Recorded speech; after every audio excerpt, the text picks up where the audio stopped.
Week 2 of Dana White's Contender Series is here. I'm going to give you a breakdown of the entire card. Last week, we had a really good card starting out the Dana White Contender Series in 2023. I believe I went 3-2 that card. The Kevin Borjas pick really came in clutch. A really nice underdog. I think it was like plus 300.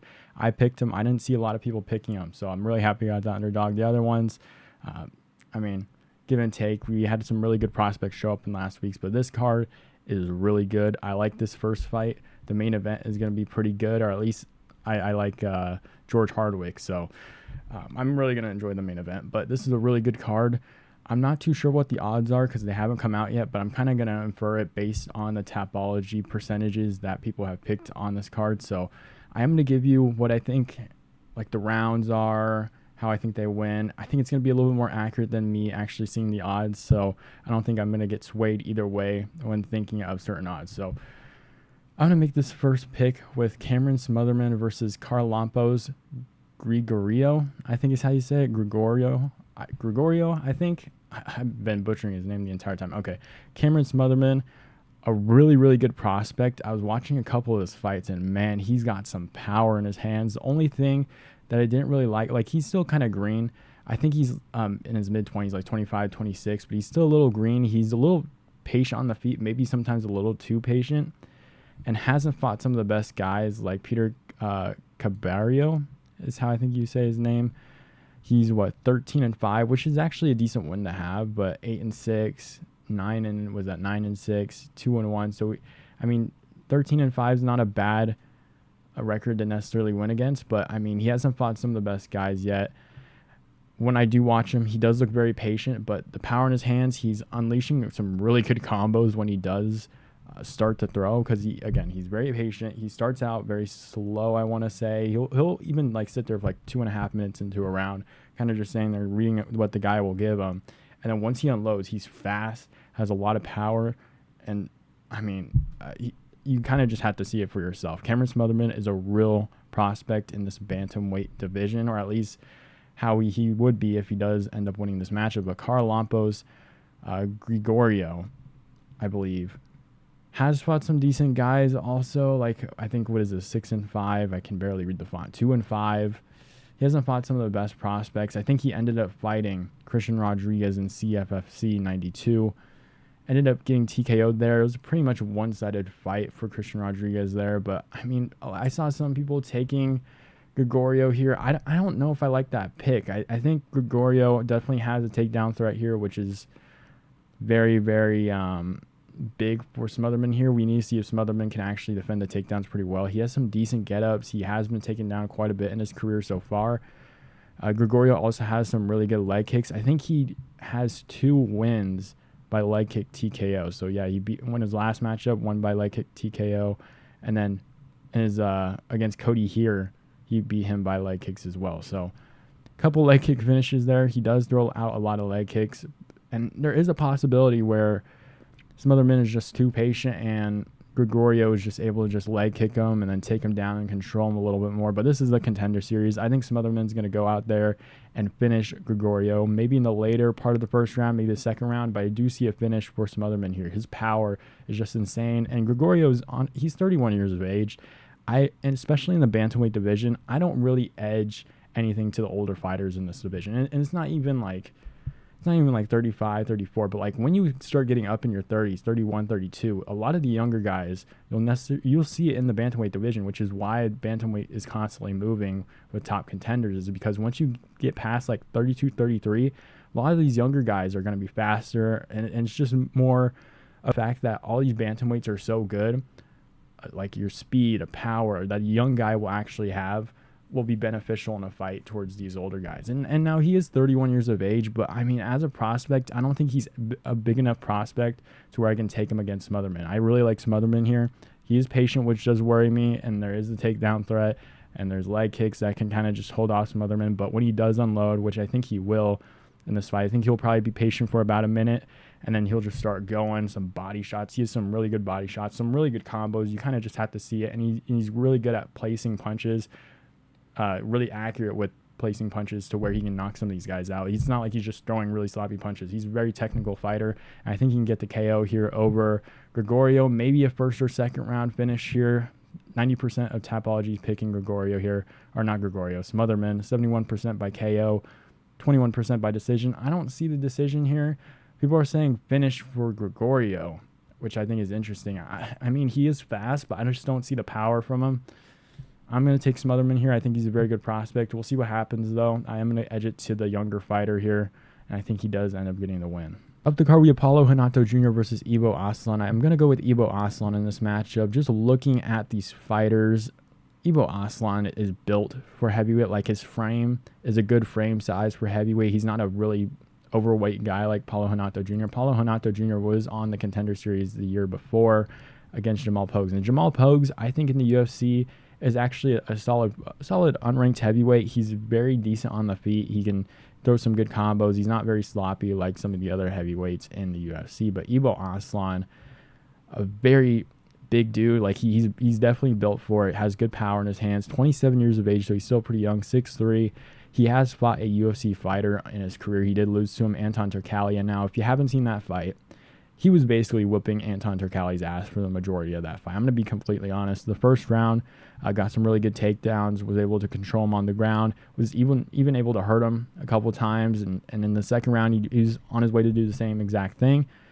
But then, for some reason, he ended up getting caught in like a choke on the ground when he did take down Turkalj. Ended up getting up, or at least wanted Turkalj to get up. And I think he ended up like slipping or something and then moving back to the fence, and then Turkalj was able to get a takedown, and then he tried to get up. Turkalj got his back and then ended up like somehow flattened out on the ground within like 5 seconds and submitted that way. So it was a very unfortunate chain of events there. But Ivo Aslan has some really good power in his hands. Again, really good wrestling.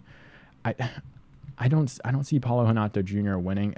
Jamal Pogues kind of just like, although the significant strikes numbers do not look this way, Jamal Pogues was doing really well against Renato Jr. And I think Ivo Aslan, with the power, with the takedown threat, and the fact that he isn't an overweight heavyweight, I think will definitely benefit him here.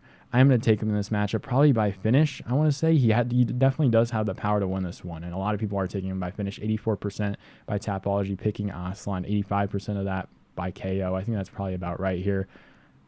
I think Ivo Aslan gets this one done, probably like TKO, maybe first round, late first round, second round. It's kind of hard to guess here, but I can see him just catching Renato Jr. Renato Jr., this is his second Contender Series fight, so maybe he'll be a little bit more aggressive in this one rather than playing more of what he did with Pogues' game, where he just played his game a little bit more. Pogues was just throwing out the jab. Maybe he'll be a little bit more aggressive, and Aslan will end up just catching him. So I am going to go with Aslan on this one. Up the card, we have Hyder, Amil versus Emrah, Sonmez. And now this one was really giving me problems on who to pick here. Hyder, Amil, very good on the feet. I mean, look at the dude's chin. You can tell he's built for stand-up. He could probably take a couple good punches. Emrah Sonmez uses a very high-paced wrestling strategy. Like, he's actually pretty solid on the feet. And then he's really good at using wrestling and grappling, taking these guys down and controlling them. So it was a little, I don't know. This one's a really hard one to pick. Amil does have a decent wrestling background. He is really good at scrambling. You saw that in his last fight against, what's his name? Chase Gibson, where he did almost lose that fight. I believe he had his back taken in the first round, almost submitted twice, and ended up getting Gibson off of him, and then leaving the rest of the fight on the feet. And then the second round just comes out there and catches Gibson and then puts him away immediately. So he does have some really good hands. Devontae Sewell, you kind of saw that again as well. Devontae Sewell was looking for a lot of takedowns. He was able to stuff a lot of the takedowns. And I think not all wrestling is made equal. You have an American fighter versus a guy who's fighting out of Cage Warriors. Some of you kind of notice this a lot in the UFC. Guys with not big wrestling backgrounds tend to not do good against like the American wrestling background. So I'm not saying that Amil has some crazy wrestling background, because I don't think I even looked into him that far. But I think Hyder Amil, from what I've seen of him, really good scrambles. I think he can get out of really bad positions that Emrah Sonmez will give him. And I think this will be a pretty high-paced fight. Both of these guys definitely go forward. Maybe Amil gives up his hips and Sonmez is able to get him down to the ground and control him and beat him up and possibly submit him here. That's 100% definitely a possibility. But I am going to go with the Amil here. I think he can stuff the takedowns as the fight goes on. I like the power in his hands. I think he'll be better on the feet.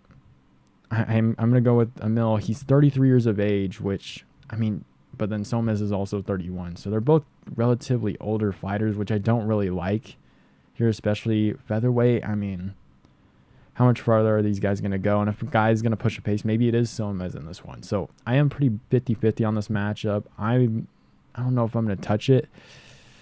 Maybe there's a finish. Maybe under 2.5 might be a play here, but I don't know if I'm too comfortable with the Amil. Tapology's taking Amil here, 86%, 66% by KO, 21% by decision.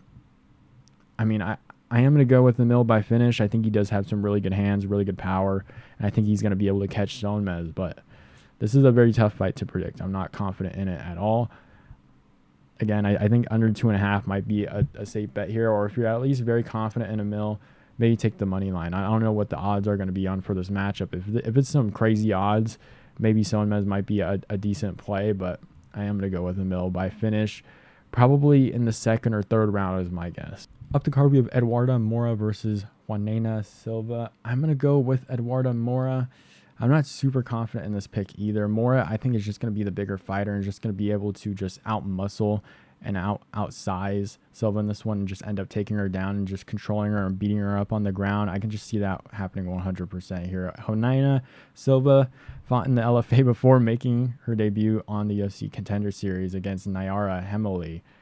And Hemily had like a decent range on her in this one, like just going into her reach real quick. She had a decent range. Oh, I guess her reach isn't listed here, so I can't really say what it was. But it was a similar reach advantage to Eduarda Moura here. But because Silva is such a small fighter at 5'1", these ladies are able to kind of just hold a really good range against her. Silva was kind of struggling to get on the inside a little bit more. She was able to land some really good shots on Hemily, but she was just, it didn't seem like she was too confident getting inside and landing some really good punches. And I think Moura is just a very dominant wrestler, and I think she's just going to be able to control on the ground, land some really good punches, and win this one by a decision.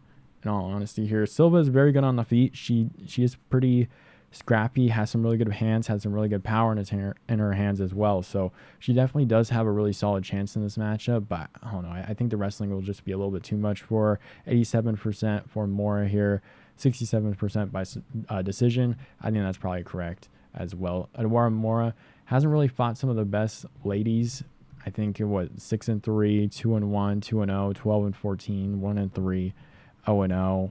Janaina Silva, 5-3, 3-2, 5-0. So I mean, she has fought a little bit better comp, but like, I mean, it's nothing any more crazy there. And they're both 29, 31. So I guess they're decently young at this point. But we'll just see what happens.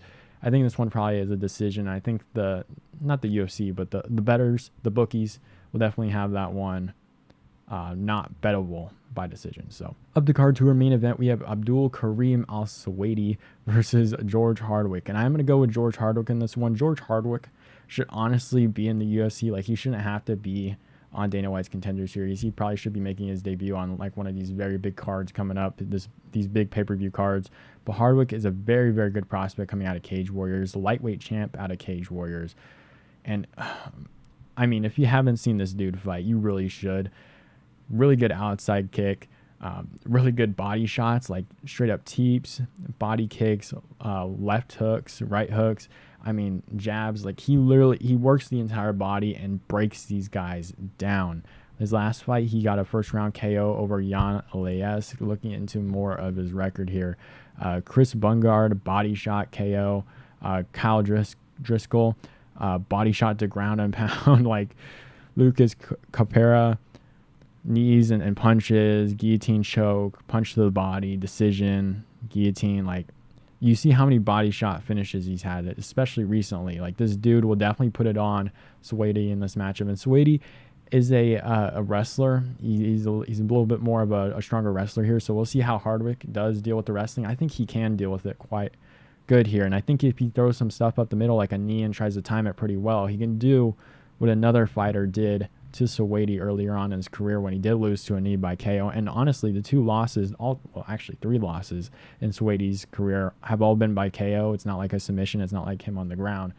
So 100%, Hardwick definitely has a really good shot at beating him. Like, even if it wasn't Selwady, he would have a really good shot at winning this. And Selwady, again, very good wrestler. I just think Hardwick is just going to break him down on the feet. I think he's going to defend some of these takedowns, destroy the legs of Selwady, destroy the body of Selwady. Like, even as this fight goes on, maybe if Selwady even has an inch of success with the wrestling and grappling here, I think over time, he is going to get destroyed by Hardwick to the body and will just break down, and it will just be a lot easier for Hardwick to get this win. So I don't know where to pinpoint where Hardwick will win this matchup. I think he does win this one by KO, TKO.